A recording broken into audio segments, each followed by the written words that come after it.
High BP के patient हर घर में है कि आप जब तक उसको डॉक्टर के पास ले जाते हैं, डॉक्टर कहता है सॉरी, आधे घंटे पहले लाते तो हम इन्हें बचा लेते हैं। तो उस केस में आपको क्या करना है, 5 ऐसे अलार्मिंग कंडीशन कि जब आप इस क्रिटिकल पोजीशन में हो जाते हो कि आपको होम रेमेडी चाहिए बिफोर कि आप डॉक्टर तक पहुँचें। आप कुछ ऐसा उपचार क्या करें जिससे हम पेशेंट को हॉस्पिटल तक बहुत अच्छे से पहुंचा सकें और उसको आगे का जो है प्रोसेस ट्रीटमेंट का दे सकें। हाई बीपी के पेशेंट हर घर में हैं, तो उनके रात के टाइम 12 बजे के बाद और 4 बजे के पहले जो है हार्ट पेशेंट का एक बार स्ट्रोक लेना बहुत ही कॉमन होता है डेली के रूटीन में कि आप जब तक उसको डॉक्टर के पास ले जाते हैं, डॉक्टर कहता है सॉरी, आधे घंटे पहले लाते तो हम इन्हें बचा लेते। तो वो टाइम स्पैम आपको कैसे बढ़ाना है ताकि हम मरीज को ट्रीटमेंट दे सकें।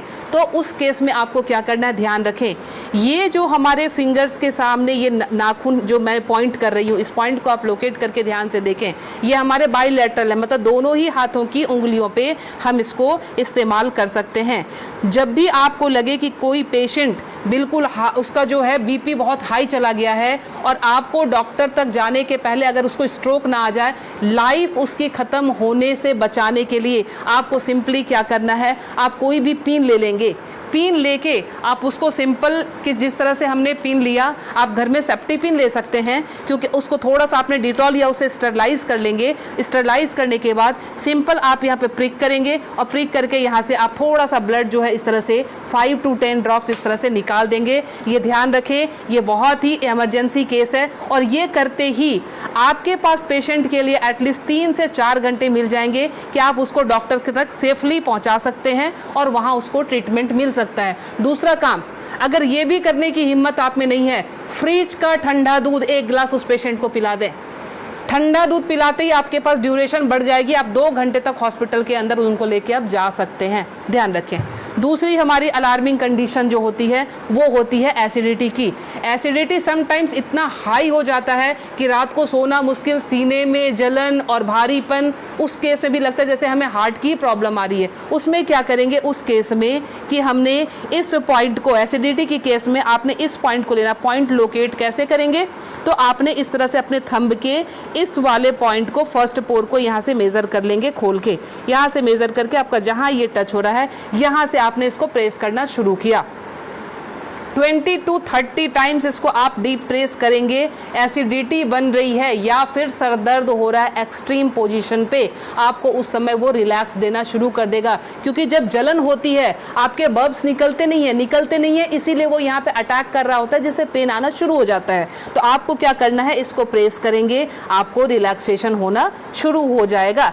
तीसरी चीज़, हमारे मोशन सिकनेस या हम ट्रैवल कर रहे हैं तो हमें वॉमिटिंग आती है या जनरल केस में भी अगर वॉमिटिंग आती है या नॉजिया रहती है, वॉमिटिंग टेंडेंसी, वॉमिटिंग आ नहीं रही है बट ऐसा लगता है कि वॉमिटिंग आएगी, इस केस को हम कैसे हैंडल करेंगे।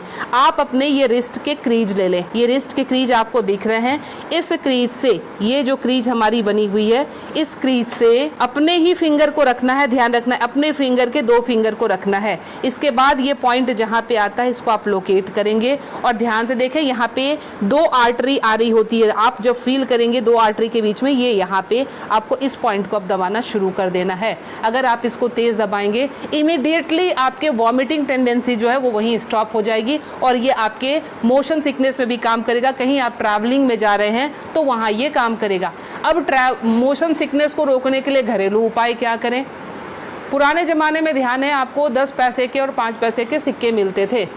वो सिक्के अगर आपके पास हैं तो सिक्के को सिर्फ मुंह में रख लेना है, कुछ नहीं करना है।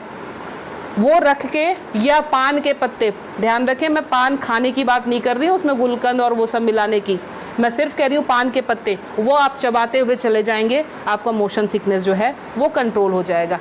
तीसरी चीज़ जो आती है एलर्जिक अस्थमा की, मतलब एक ही आपको स्ट्रोक आया और आपके जो है बिल्कुल सांसें फूलनी शुरू हो गई, सांस नहीं आ रही है, हेवीनेस आ रही है, उस केस में आप क्या करेंगे, अपने नाक को खोलने के लिए ताकि ब्रीदिंग आपकी एकाएक स्टार्ट हो जाए, आप अपने हाथ को लेंगे और इस तरह से नाक को सटाएंगे। नाक की टिप जो है हाथ के जिस पार्ट को टच कर रही है उसको दबाना शुरू करेंगे और ये बहुत पेनफुल होता है, ध्यान रखें। आप अपने आप भी इसको दबा नहीं पाएंगे, बहुत ज़्यादा पेन होता है। हमने पेशेंट को ऐसे किया, ये टिप जहाँ पे आया, और ये 90% पेशेंट को ये पेनफुल वैसे भी होता है। आप उठा लीजिए, अब ये यहाँ पे इनका टच हुआ था, ये जब हम दबाएंगे 90% पेशेंट को वैसे भी, क्योंकि हल्के हल्के एलर्जी की प्रॉब्लम इन दिनों महामारी के बाद लंग्स सबके वीक हुए हैं, तो सबके जो है ये प्रॉब्लम रहती ही रहती है। लास्ट में आपको बता रही हूँ इंसोम्निया के लिए, नींद नहीं आती है उस केस में आप क्या करेंगे। नींद नहीं आने के केस में हमने क्या करना है कि ये हमारा ईयर लोब है, ये पूरा सेक्शन जो है ये ईयर लोब का है। रात को आप क्रीम या तेल लेकर इस सेक्शन की इस तरह से हल्के हल्के हाथों की मसाज देंगे।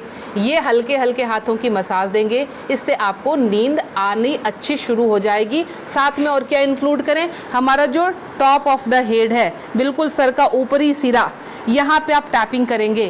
टैपिंग करने का मतलब हल्का हल्का आप इसको ठोकते जाएं, ये इसको वाइब्रेट करें। वाइब्रेट करने का मतलब आप यहाँ से जो है एनर्जी हमारे जा रही है नीचे, क्योंकि आपको पता है ये माउंटेन बना हुआ है, यहाँ से एनर्जी का फ्लो शुरू होता है, तो ये एनर्जी जो है पूरी जगह जाएगी और आपको बिल्कुल काम कर देगी, शांत कर देगी। तो ये 5 अलार्मिंग पॉइंट्स आपको हमेशा के लिए याद रखना है। पता नहीं आज आपने देखा, भूल गए, कल आपको ज़रूरत पड़ जाए, तो इसलिए आप प्लीज़ इसे सेव कर लें, अच्छे से देख लें और समझ जाएं, और अपना ट्रीटमेंट एमरजेंसी केस में ज़रूर कर लें। मैं लीना श्री ज्ञान, naturopathy and alternative therapy expert, नई दिल्ली से। मुझसे मिलने के लिए करनाल प्लस से संपर्क करें।